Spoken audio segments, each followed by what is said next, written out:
Assalamu alaikum wa rahmatullah. One of the misconceptions that some of us Muslims have is that whatever Allah subhanahu wa ta'ala has made halal upon us is there as an alternative to what He has made haram upon us. But that is not the case. Here are some examples. Going to nightclubs, disco, and music.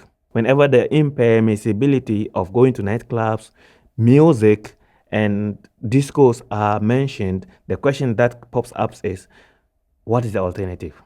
And in order to sound politically correct, some will want to say, well, spend the night in Qiyamul Layl.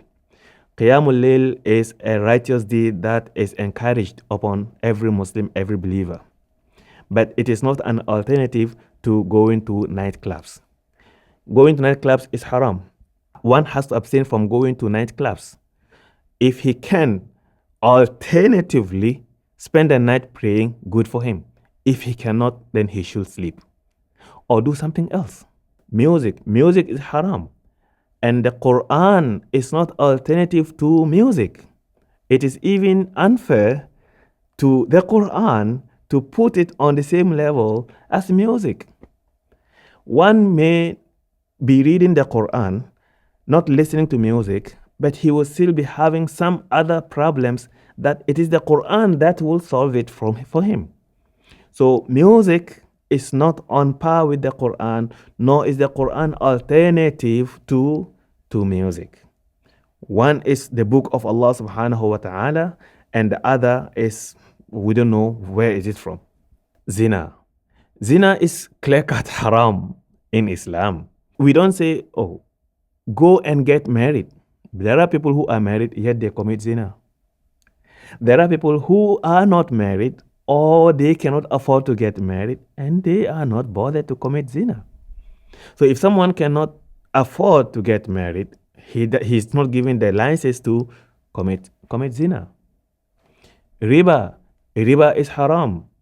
Allah has declared war against anyone who involves in riba in a way or another. Trading is not an alternative to riba.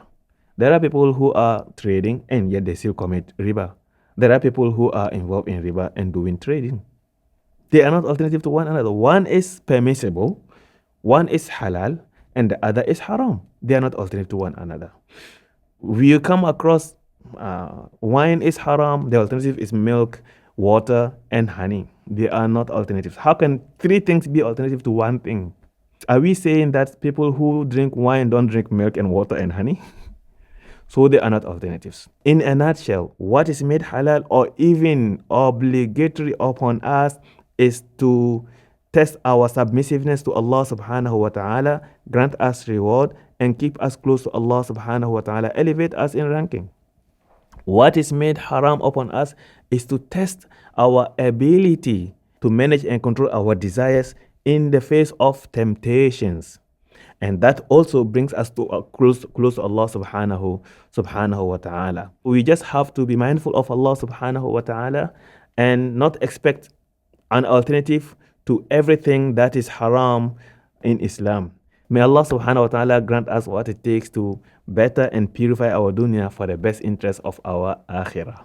Until the next, see you in Jannah. Wassalamu alaikum wa rahmatullah.